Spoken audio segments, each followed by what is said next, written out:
साहब का सम्मान है, बहुत बढ़िया तकरीर करते हैं, पढ़े लिखे व्यक्ति हैं, लेकिन उनको हैदराबाद में रहने दीजिए।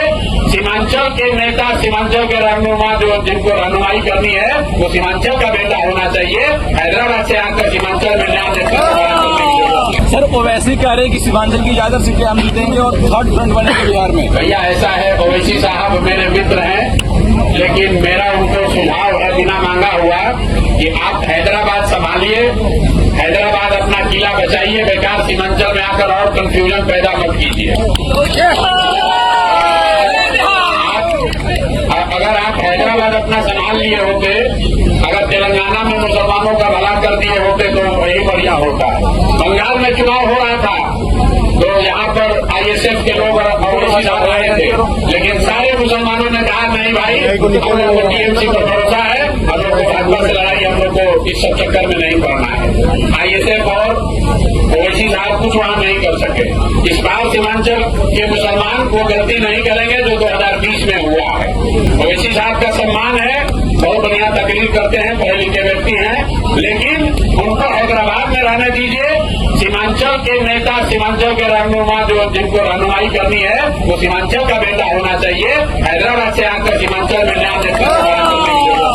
एनडीए और महागठबंधन में मुस्लिमों को भागीदारी नहीं दी गई आपके अंदर, और आप मंच में आकर डायरेक्ट भाषण देते हैं, यहाँ के लोकल नेता से नहीं मिलते हैं, ये आपके ऊपर आरोप लगाते हैं। मेरे भाई, हमसे ज्यादा कोई अगर लोकल नेता से मिला हो तो बिहार में आप पूरा खोज के बताइए।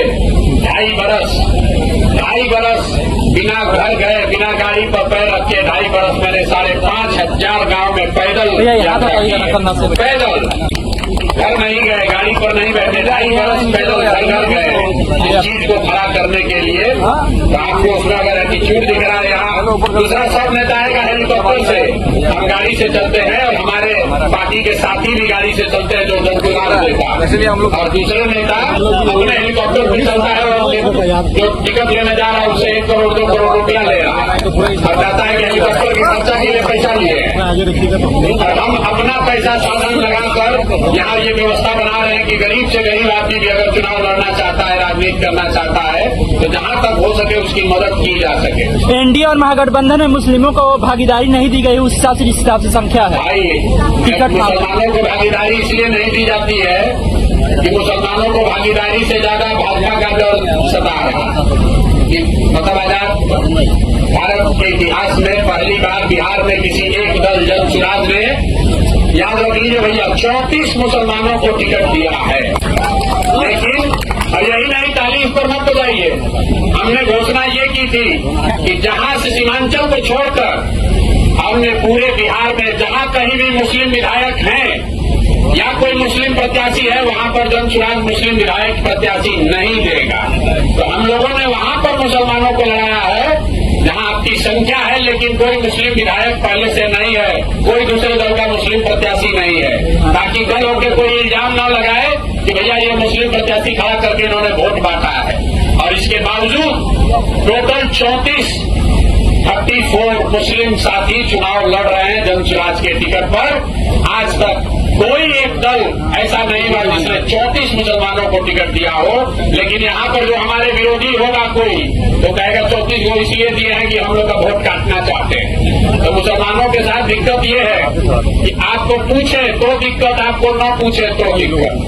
आपको टिकट दिया तो कह रहा है इतना टिकट दिया, जरूर कोई न कोई पीछे बात होगा, हम लोग का वोट काटना चाहते हैं।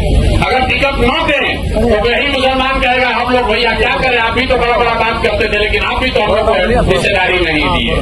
तो मेरे भाई, ये आपका शक हम पर नहीं है, ये आपका शक अपने आप पर है।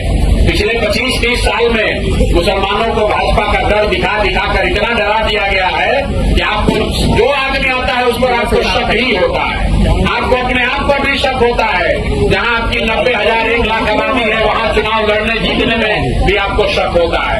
इसीलिए मैंने यही बात कही, जिस दिन आप भाजपा का डर अपने मन से हटा देंगे अपने आप आपकी आधी समस्या खत्म हो जाएगी। और उसी प्रयास में जनसुराज लगा हुआ है, आप आज मानिए या कल मानिए। प्रधान जी कितने चलना आपको है जनसुराज में ही, आपको लिख के दे देते हैं, आप 1-2 साल समय ले सकते हैं, लेकिन चलना आपको जनसुराज में ही है, क्योंकि जीतेगा जनसुराज ही, जीतेगा जनसुराज, ये बात को तय करना है।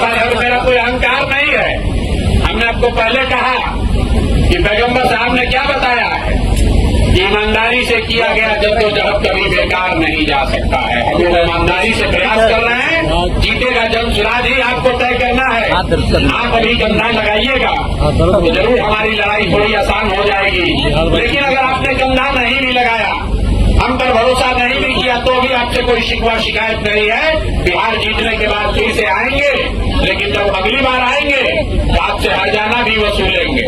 हम शाकाहारी आदमी हैं, जीत कर आएंगे तो आपसे जीत का सेवई भी खाएंगे और आपका हाथ पकड़कर बिठाने चला जाएंगे। Thank you.